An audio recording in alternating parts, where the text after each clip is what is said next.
Greetings and welcome back to my YouTube channel. My name is Ibrahim Hassan Sofi. I have a deep interest in history, and luckily, because of the quarantine, I got enough time to start reading one of the books written by my most favorite writer, Yuval Noah Harari.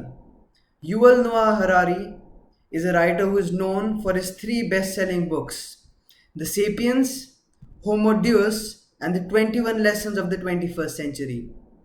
The book, 21 Lessons of the 21st Century, focuses on the present future that the humans are going to face.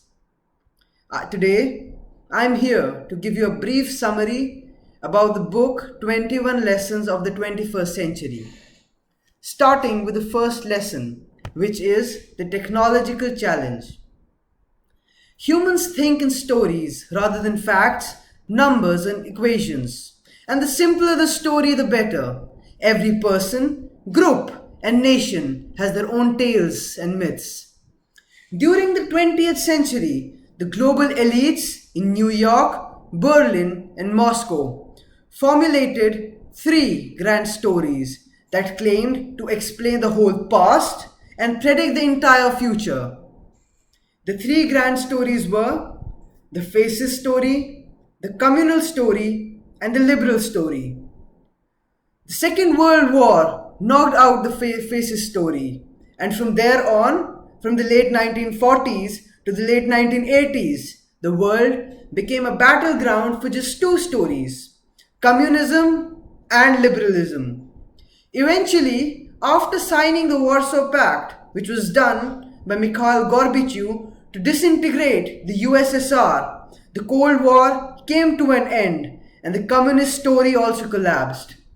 And the liberal story remained the dominant guide to the human past and the indispensable manual for the future world, or so it seemed to the global elite.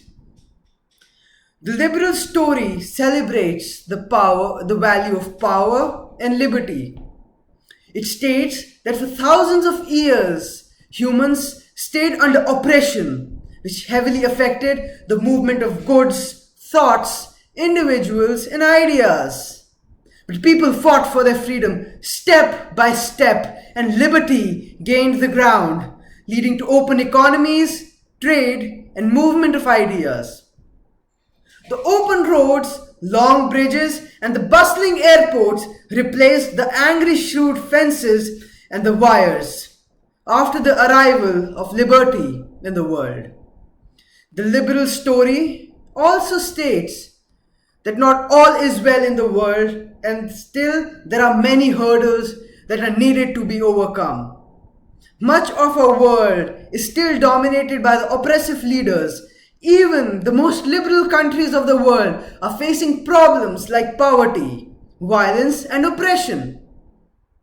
But the positive part is that at least we know how to overcome these problems. Provide people with liberty.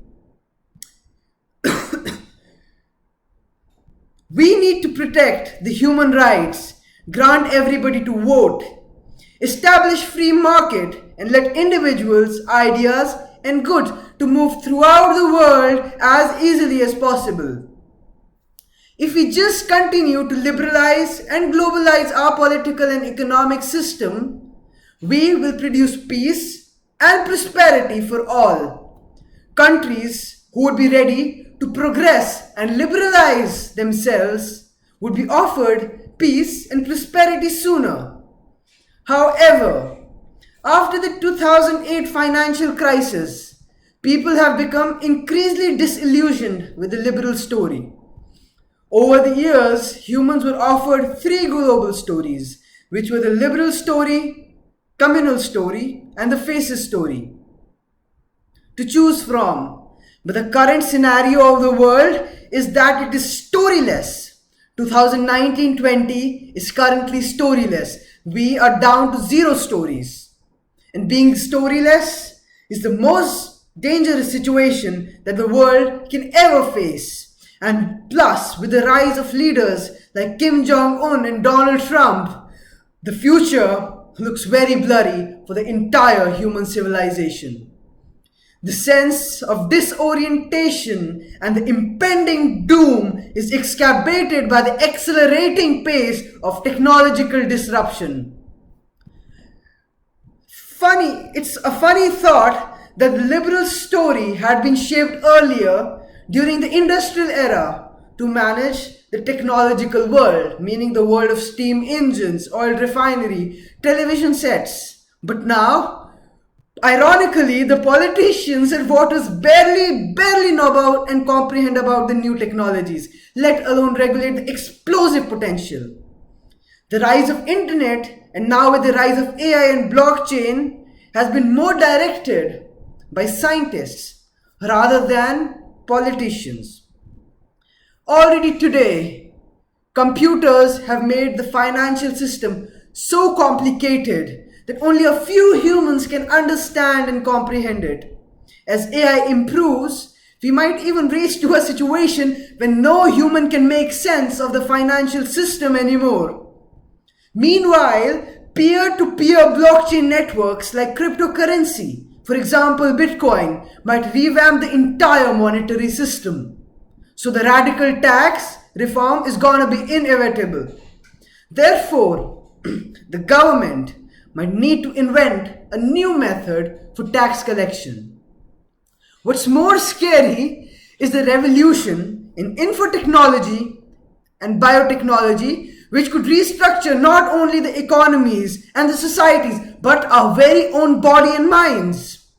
In the past, we have learned how to control the world that's outside us, but we couldn't control the world that was inside us. We knew how to build a dam to stop the river from flowing, but we did not know how to stop the body from aging. If mosquitoes buzzed in our ears and disturbed our sleep, we knew how to kill them. But we never knew how to kill the thoughts that were buzzing in our mind when we were sleeping. We knew how to design the entire irrigation system, which is very successful in fact in this entire world, but we don't know how to design our brain. The revolution in infotechnology and biotechnology will give us the control from the world inside us. We will learn how to design brains, extend lives, and kill thoughts at our will. Humans have always been far better at inventing tools rather than using them wisely. It's easy to manipulate a river by changing its course or by building a dam, but it's difficult to recognize what impact would it have in the future. In the past, we humans have gained power to change the world that's around us, to reshape the entire planet. But what we don't understand and what we did not understand in the history was the complexity it has on our ecology. In the coming century, biotechnology and infotechnology will give us the power to manipulate the world inside us and reshape ourselves. But because we don't know the complexity of the brain, in fact, the brain is considered the most complex structure of the human body, which has not been able to be examined properly by any of the scientists. So, if we have the power to manipulate the world that's inside us and reshape ourselves, the changes we might make might upset the entire mental system.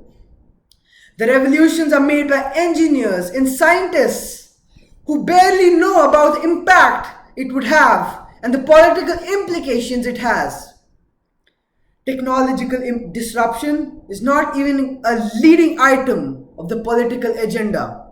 The politicians themselves are very busy in discussing silly matters like building a wall across Mexico to prevent job loss. But what the government is failing to discuss is the rapid chance of algorithms to take up all the jobs. And with the rise of leaders like Donald Trump, a far-fetched ideology like this in the political system is just a dream.